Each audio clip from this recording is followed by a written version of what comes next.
Terrible. OK, well, look, joining us now are three victims of that scandal. Aid Goodyear, Steve Nicholls and Richard Warwick. They join us now from London. Good morning to you all. Aid, let's start with you. I've known you for a few years, and this has been a long time coming today. Lots of people talking about apologies, but we've had apologies and mealy-mouthed gestures over the years. What are you actually hoping for today? Is it about the money?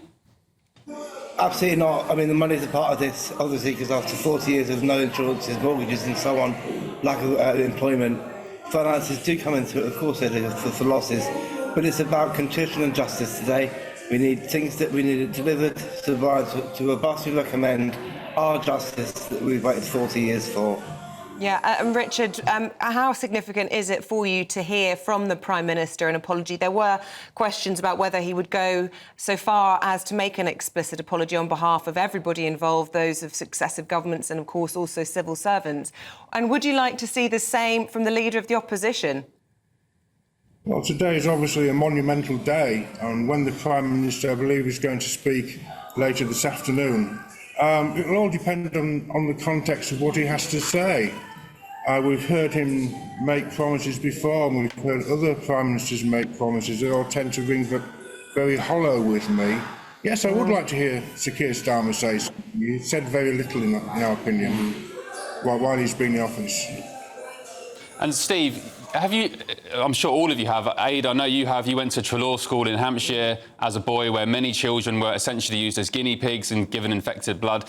I just wonder, how's it been for the three of you, seeing friends from your childhood, people from your campaign group over the years slowly fading away and, quite frankly, dying before your eyes as you all wait for justice over the years?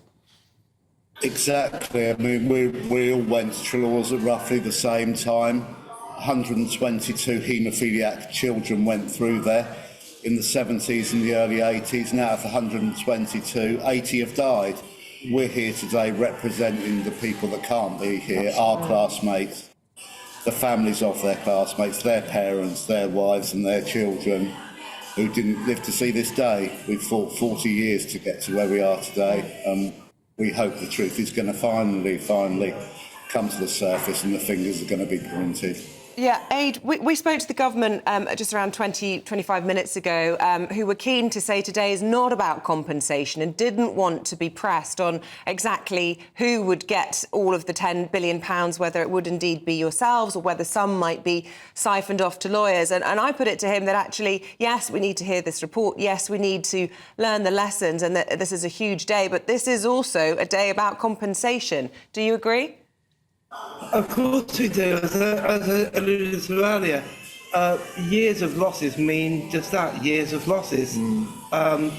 When you're relying on the trust's handouts every month and you're living with them and they become your only source of income, yes. Compensation packages, lump sums, are an important part of that. But still, in our heartland, it's not solely about the money, because today is a day for reckoning. It is a day for our family and the boys, their families too, to think through what happened and get our justice delivered really there. So I find it very difficult to speak about the finances because of that, the element of that. It's hard, but it is about compensation, yes. And Richard, and maybe... Sorry. The line just broke up there a little bit. I'm terribly sorry, Steve. You were saying that it is a day about justice, and I just wonder whether perhaps in the future you want to see either civil or criminal prosecutions. Absolutely. If the evidence is there and people have done the wrongs, if those people are still alive, they should have to face the courts. Absolutely, like was done in other countries, like was done in France.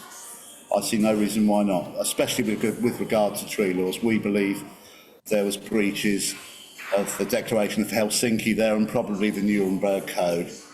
Experimentation on children is wrong. It's as wrong today as it was then in the 1970s and the 80s. That legislation was there then. It was 64, 65. That legislation was put into place and they broke that.